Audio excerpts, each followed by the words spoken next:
계셨습니까? 예. 지금 저희 좀 전에 박지원 전 비대위원장과 인터뷰를 했는데요. 민주당의 좀 다선 의원들 좀 대구 경북에 좀 출마해라. 뭐 가능성 있는 거죠. 아, 될 수도 있습니까? 뭐 되기는 힘들지 않겠느냐. 그 대신에 예. 그 전체 총선 분위기는 네. 바꿀 수 있다. 아, 이렇게 보죠. 다선 의원들이 대구 경북으로 가는 거. 그 전에 우리 저 선배분 중에 김부- 한번 김부겸 의원은 뭐 가서 성공을 한 케이스고, 예. 그거는 뭐 워낙 대구에서 알려진 원래 분이니까. 군포에 있다가 대구에 가가 몇 번 끝에 지금 된 거잖아요. 수성구 쪽에. 예. 김부겸 의원은 그래서 이제 총리까지 네. 하는 거. 근데 대권 후보 중에 또 한 사람 아닙니까? 예. 뭐 아직도 그렇죠. 그렇죠. 예. 그래서 도전할 필요가 있다. 음흠. 대구도 그런 생각을 갖고 있죠. 그렇게 이렇게 좀 제안하는 거는 긍정적이다 이렇게 보시는 거군요. 그 국민의힘이 대구에서 워낙 못하니까 네. 좀 정치 전체적인 변화가 이번 총선에는 분명히 있다. 음흠. 양당에 대한 국민들의 심판이 좀 네. 있을 것 같다. 아하. 그러면 지역적인 부분에서는 뭐 대구 경북도 민주당이 그냥 아예 소외시할 필요는 없다.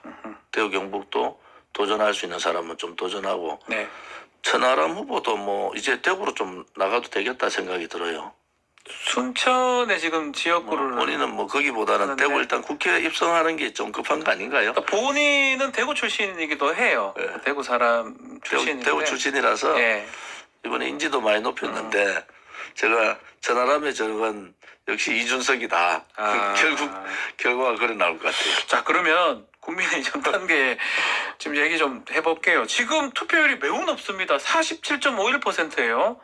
이게 흥행이 되는 이유가 뭡니까? 흥행이 안 된 거죠. 안된 투표율이 겁니까? 저는 높지 않다고 보는 아. 게 100% 권리당원으로 바꿔가 투표율이 그 정도밖에 안 나온 것은 아하. 물론 이틀 남았지만은 예. 이준석 당대표 될 때 45% 넘었잖아요. 그렇죠. 뭐 그렇게 이제 상대적으로 비교해 보면은 결코 투표율이 높은 게 아니다. 전당대회가 진흙탕 싸움이고 윤심 논란 또 대통령실의 직접적인 개입, 네. 나경원 전 원내대표에 대한 나경원 원내대표에 대한 집단적 반이성적 행위들, 줄 세우기, 네. 뭐 이런 그 전당대회에서 가장 추악한 가장 최악의 전당대회다. 그래서 뭐 일반 언론에서 높다고 자꾸 얘기하는데 네. 객관적으로 상대적으로 봐서는 그렇게 높은 게 아니다 이래 보는 거죠. 더 높을 수 있는 기회가 없어졌다 이렇게 보시면. 프로테지보다는 예. 숫자로 저는 숫자로 40만 명 가까이가 예, 했다. 맞습니다. 예. 이제 뭐 그 전체적으로 한 50만 명 가까이가 투표했다. 이것이 더 중요하지. 프로테지는 그렇게 중요하지 않다. 이래 중요하지가 보는 않다. 어쨌든 간에 이 투표율을 보고 후보들마다 해석이 다 달라요. 자신이 유리하다 이렇게 하는데 어떻게 보십니까? 누구한테 가장 유리하다고 보시는 겁니까? 양쪽이 하나는 이제 전당대회 당무 개입이나 네. 윤핵관들의 막말 이런 부분에 대해서 반발 심리도 있고, 또 하나는 뭐 지키자. 윤석열 대통령이 이제 이번 주에 1년 되잖아요. 그렇죠. 그러니까 4년 남은 윤 대통령을 지키자. 이제 바꾸자는 그러한 것보다는 지키자는 지키자. 쪽. 뭐 이런 쪽이 같이 돼서 투표율이 그 정도 많은 사람들이 한 40만 명 가까이가 투표를 한 거 아니냐가 이렇게 보는 거죠. 두 개 다 있을 것이다라고 보시는 두 거예요. 개 다 있는 거죠. 예, 단지 이쪽- 그 유리한 부분들은 네. 이 판이 이제 천하람 후보 나오기 전에 안철수 후보가 네. 대단히 좋은 기회가 있었잖아요. 한 번은 이제 나경원 전 원내대표에 대한 집단적 린치. 네. 요즘 학폭 보면은 그 당시에 윤핵관들이 꼭 학폭을 행위한 학폭이 아니라 폭력뿐만 아니라 언어 폭력도 대단히 중요하잖아요. 네. 우두머리라는 얘기까지 나왔을 때 그때 사실은 안철수 후보가 기회가 왔어요. 근데 사실은 지도자로서 특히 총선에서 일정 목을 하겠다. 그러면 윤석열 대통령하고 좀 다른 모습이 보여야 되는데 네. 변화하고 개혁하겠다는 분이 기회주의적 행태를 보였다. 두 번째는 대통령실에서 직접 개입했죠. 정무수석이 후보를 직접적으로 디스할 거 아닙니까? 네. 그때 사실은 안철수 후보한테 엄청난 기회가 온 거죠. 근데 뭐 윤석열 대통령하고 각오를 세웠다 이런 것보다는 오히려 이 권력의 정당의 당무 개입 이런 부분에 대해서는 정당성이 있잖아요. 각을 세워도. 그렇죠. 그때 권력에 굴종하는 형태를 보였다. 그러니까 이번에 안철수 후보가 저렇게 큰 힘을 발휘 못하는 게 두 번의 기회에 하나는 기회주의 형태를 보이고 하나는 권력에 굴종하는 형태를 보였기 때문에 안철수 후보의 향후의 정치 행보도 굉장히 어렵다. 사실은 이번 뭐 전당대회 지더라도 네. 대통령 후보는 안철수 후보의 미래에 대해서 고민을 해야 되는데 이번은 그런 전략이나 그런 전술 자체가 없었다 이래 보는 거죠. 대선도 어렵다고 보시는 거군요. 뭐 대선 후보로서의 자격도 이제 어려워졌다 이래 보는 자격도 거죠. 없을 것이다. 뭐 지금 그 말씀 그대로 같아요. 그러다 보니까 이 막바지 와서 지금 대통령실 특히 행정관들이 전대에 개입됐다라고 직접 언급을 하고 문제를 삼고 있거든요. 이게 바뀐 이유가 좀 그런 전대에 겁니까? 개입한 거 맞잖아요. 아니 비대위원장 만나고 정무수석이 직접적으로 안철수 후보를 디스하면 그때 본인의 모습을 보여야죠. 사실은 권력에 뭐 윤석열 대통령이 권력에 충성하지 않는다 하듯이 본인도 윤석열 대통령하고 같다 권력에 충성하지 않는다. 단지 총선에 승리하는 것이 국민의힘 당원의 뜻이다 이렇게 나가야 되는데 네. 그분은 항상 막바지에 손 들고 버스 지나간 다음에 손 들고 이래서 그거부터 바꾸지 않으면은 앞으로도 정치 행보가 굉장히 어렵다 이래 보는 거죠. 버스 지나갔다고 보시는 겁니까? 지나갔죠. 지금 그러면 지금 뭐 소통수석 사회수석인가요? 거기 행정관들이 지금 그 소통방에서 안 후보 비판하고 김기현 후보 해야 되겠다 이렇게 하는 게 전대 개입이라고 봐야 되는 겁니까? 어떻게 봐야 전대 됩니까? 개입이죠. 대통령실의 기강이 무너진 거죠. 대통령이 민생에 올인하는 모습을 자꾸 네. 안 보이니까 대통령실이 자꾸 이 정치에 개입하는 모습을 보이잖아요. 네. 정치는 그냥 정당들한테 맡겨놓는 것이 자유지. 윤석열 대통령이 자유를 적극 강조하고 공정상식을 강조하는데 이번 전당대회를 통해서 윤석열 대통령도 플러스가 안 됐다. 저는 그래 보는 거죠. 마이너스일 것이다. 결국은 뭐 김기현 후보 쪽이 유리하다고 저는 보고 있지만은 네. 다음 전대가 중간평가 윤석열 대통령이 치를 수밖에 없는 전대가 되면은 네. 그다음 3년은 어떻게 합니까? 만약에 총선에서 이 과반을 얻지 못할 경우는 어떻게 할 거냐 그런 고민들도 국민들은 많이 하고 특히 국민의힘에 이번에 많은 분들이 한 40만 명 가까이가 투표를 참여했다는 것은 네. 그러한 걱정의 일단들이 보여진 거다 이래 보는 거죠. 그러면 그 대표님 보시기에는 그 행정관이 본인 스스로 자기 의지로 그런 채팅만 만들고 그건 아닐 것이다라고 보시는 거네요. 그 위선이 있다 이렇게 보시는 겁니까? 대통령실이 예. 그 대통령 비서실장부터 정무수석이 당무 개입하는 모습을 보니까 행정관들이 그런 행동을 하지만은 이 문제 또한 네. 징계 사유다 저는 그래 보는 거죠. 징계다. 자 그런 상황에서 또 3월 8일 날 참석을 직접 합니다. 그러면 더 논란이 좀 더 커지지 않을까요? 역대 대통령들도 예, 예. 전당대회 때 거의 다 참석을 했어요. 그래서 그거는 큰 논란이 안 되는데 문제는 네. 이제 2차 투표를 갈 거냐 말 거냐. 윤 대통령이 참석 의지가 강하다 하는 것은 대통령실이나 뭐 국민의힘 내부적으로는 1차에서 과반 넘을 가능성이 있다 이래 보는데 네. 저는 좀 다른 시각이에요. 좀 다른 시각인 게 참석했는데 만약 결선 가게 되면 그거 좀 이상한 거 아닙니까? 직접 보셨는데. 결선에 두 번 나가셔야 되나? 와, 이거 이상하네. 예. 저는 표가 네.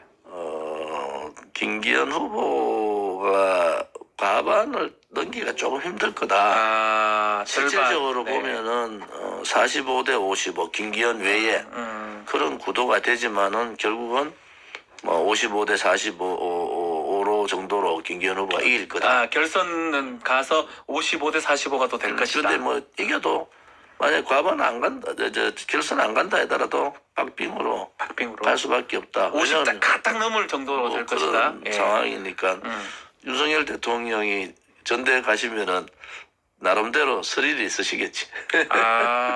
그 스릴을 느끼려고 간 그날 바로 발표가 되나요? 전당대회? 아니, 전당대회가 과반이 넘으면 예. 그날 바로 결정을 해야 되니까. 결정해버리니까. 과반이 못 넘으면은 이제 그 나름대로 투표율은 발표할 수밖에 없잖아요. 대통령 거기 앉아 있는데 이게 과반 안 됐다 이래가지고 결선 또 해야 된다 이런 경우 생길 수도 있겠네요. 그렇게 안 되려고 지금까지 당무 개입을 노골적인 당무 개입을 하고 반이성적 행동에 대해서 네. 윤핵관들이 나섰는데 이번에 네. 전당대회를 통해서 윤핵관들을 얼마나 국민들이 싫어하는가 또 국민의힘 당원들도 얼마나 싫어하는가라는 것을 적나라하게 보였고 이번에 많은 분들이 투표하게 된 원인 중에 하나도 예. 이준석 전 대표의 재등장이에요. 이준석. 그 이준석 대표가 예. 나오니까 예. 김기현 후보한테 더 도움을 줬구나 이런 생각이 들어서 제가 한편으로 보면은 이준석 때문에 과반이 안 될 가능성도 있겠다 이런 생각이 들어요. 한편으로. 그런데 이준석 전 대표가 나왔기 때문에 거기에서 예. 이제 그 이준석 트라우마 있는 특히 권리당원, 책임당원 분들은 굉장히 강하거든요. 네.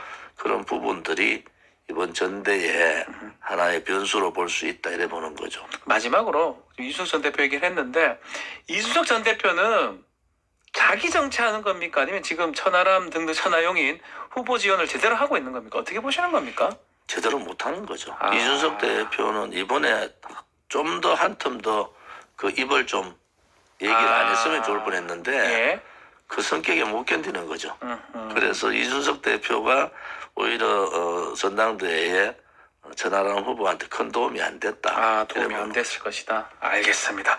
자, 민주당 이야기도 좀 해보겠습니다. 지금 부결 이후에 체포동의안 당 상황이 별로 좋지 않습니다. 이런 뭐 뒤숭숭한 분위기가 좀 계속될 것 같습니다. 계속 되겠죠. 4월 달에 원내대표 선거 있으니까 네. 원내대표 선거에서 이제 양쪽이 표싸움을 되게 할 텐데 이재명 대표 원내대표 선거에서까지 친명계를 밀어붙일 거냐 하는 것도 고민을 할 겁니다. 예. 근데 보통 무효표 문제가 11표인데 그중에 국민의힘 무효표도 있어요. 있습니까? 당연히 있죠. 예. 제가 국회에서 해보면은 예. 국민의힘도 거의 반반이에요, 무효가. 그런데 적게 잡아도 3표 정도 무효표는 국민의힘 쪽에서 나왔을 거다 이래 보는 거죠.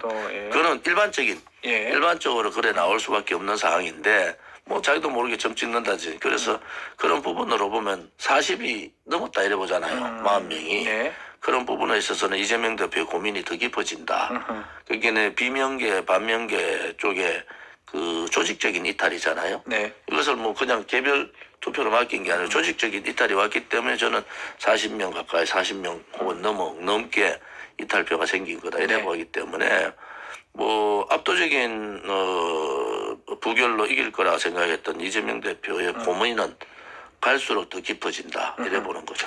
자, 지금 여러 가지 얘기를 하고 있는데 좀 전에 박지원 비대위원장도 그 얘기를 하더라고요. 뭐 가결할 수 있다. 그러면 의사 표시를 제대로 해야 되는 거 아니냐. 왜 그걸 자꾸 뒤에서 숨고 있느냐라고 하는데 앞으로 비명계 그러니까 요번에 체포동의안 가결했던 그 의원들 얘기를 자기 목소리를 제대로 낼까요? 이제 어느 시점 되면은 총선이 가까워질수록 네. 목소리를 낼 수밖에 없어요.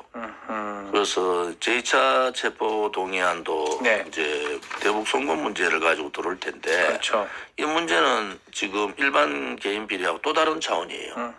거기서 지금 민주당 지지율이 뭐 29% 좀 다르지만은 서울이 한 21%까지 갤럽에서 나왔다 하는 것은 이거는 그 국민의당 안철수 전 지금 의원이 만들었던 국민의당에 재판 올 가능성이 있겠다. 이런 부분에 있어서는 민주당이 지금 굉장히 물밑에서는 굉장히 머리 싸움이 벌어지고 있다 이래 보는 거죠. 그러면 대표님 보시기에는 이재명 대표가 이런 비명계 이런 의원들을 아니면 이 모임들을 적극적으로 이렇게 좀 해야 된다. 나 소통해야 된다. 뭐 소통하고 싶어도 못하는 게 뭐 팬덤 정치 여러분 잘 아시지만 뭐 개딸들의 행태가 반지성적, 반합리적, 반논리적 행위들이 또 거기에 민주당의 지도부가 강성 지도부들이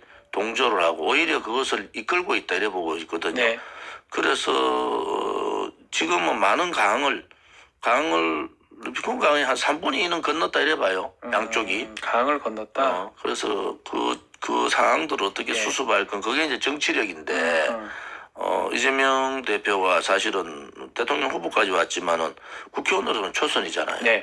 그래서 그러한 정치력을 어떻게 발휘할 거냐 하는 것도 지켜볼 필요가 있다 앞으로 봅니다. 지금 저희가 금방 말씀하신 서울 지역 갤럽 21%가 보니까 29% 정도 나오는 것 같은데. 그거는 전체적인 아, 전체는 29%. 서울 지역 29%. 그다음에 39대 29% 나왔죠. 예. 그다음에 서울이 또 39대 20. 뭐 그건 나중에 좀 보시면 뭐 네. 되는데. 아, 예. 그래 서울이 나- 21이고 전체가 29% 그래서 맞습니다. 예. 서울이 21% 나왔다는 예. 것은 민주당으로 봐서는 그냥 사망 선고를 해버렸다. 네. 이게 이제 어느 선까지 올라가느냐 하는 거죠. 민주당 스스로 올라가기는 힘들 것 같아요. 이제는. 네. 그래서 윤석열 정부가 얼마나 많이 다른 부분에서 민생을 못 챙기느냐. 아, 정당이 집권 여당이 못해야 떨어질 것이다. 그래서 저는 좀 심각하게 좀 보고 있습니다. 그 결국은 민주당발 분당의 경우가 있으면은 네. 국민의힘도 분당의 상황이 오지 않겠느냐. 왜냐하면 지금 이 전당대회를 통해서 이미 그 윤핵관들의 또 대통령실의 그 의중은 다 보였다 보이거든요. 네. 그럼 반 혹은 비윤계, 반윤계라 표현은 그렇지만 비윤계들의 비윤계, 예. 생각들은 좀 민주당하고 똑같이 비민계의 생각들하고 똑같은 입장들이다. 네. 그래서 그분들의 정치 행태가 이제 이 3월 달부터 4, 5, 6, 7월 이제 정기국회 전까지 굉장한 변화들이 정치권에 있을 수밖에 없지 않느냐. 네. 이게 그대로 그냥 자기들이 공천 혹은 학살 혹은 공천 물갈이의 대상인데 그대로 간다. 정치인들은 그래는 안 하더라고요. 네. 자, 갤럽이 조사했던 내용이고요. 이거 자세한 내용은 중앙선거관리원 홈페이지를 참조하시면 됩니다. 자, 말씀처럼 지금 이번 주가 윤석열 대통령 이제 1년이 됩니다. 뭐 5월까지 정식 취임이지만 인수위로 하면 1년이 되는데 어땠습니까? 1년을 좀 지켜봤던 결과. 물론 그 믿고 맡길 수 있는 사람이 많지 않아. 인재풀이 윤석열 대통령의 인사 스타일로 많지 않지만 네. 이제 검찰 인사는 좀 안 했으면 좋겠다. 검찰은 빼라. 두 번째는 과연 1년 동안 가장 최악의 팬데믹 마지막 단계, 그 포스트 팬데믹의 상황에서 윤석열 대통령이나 윤석열 정부가 민생에 네. 올인했느냐. 이것은 깊이 반성할 필요가 있다. 오히려 민생보다는 국민들을 정치로 몰고 가지는 않았느냐. 혹은 협치보다는 대결 구도로 가져가지는 않았느냐. 네. 그러면은 1년 지나고 2년 차에도 만약에 민생 문제라든지 개혁 과제들의 문제를 윤석열 정부 못하게 되면은 민심은 돌게 돼 있잖아요. 예. 그런 부분에 있어서는 윤석열 정부 1년이 저는 뭐 낙제점이다. 이렇게 보는 거죠. 낙제점. 그럼 점수를 100점을 하면 얼마 정도입니까? 뭐 지난번에 대통령 선거 때 다들 그랬어요. 예. 최악 말고 차악이라도 뽑자. 아하. 이번 경선 보면서 예. 이제 정치 지도자를 최선이나 차선을 뽑는 게 아니고 차악을 차악을 뽑는 그러한 선거가 됐다는 게 너무 부끄럽습니다, 사실은. 그래서 이것이 언제부터 이렇게 됐느냐 반성할 필요가 있는데 뭐 낙제점이라는 것은 50%안 되고 지금 지지율 정도 35점 정도다 이래 보는 거죠. 알겠습니다. 자, 시간이 다 됐습니다. 자, 오늘 말씀 여기까지 듣도록 하겠습니다. 감사합니다. 조원진 우리 공화당 대표님과 함께했습니다.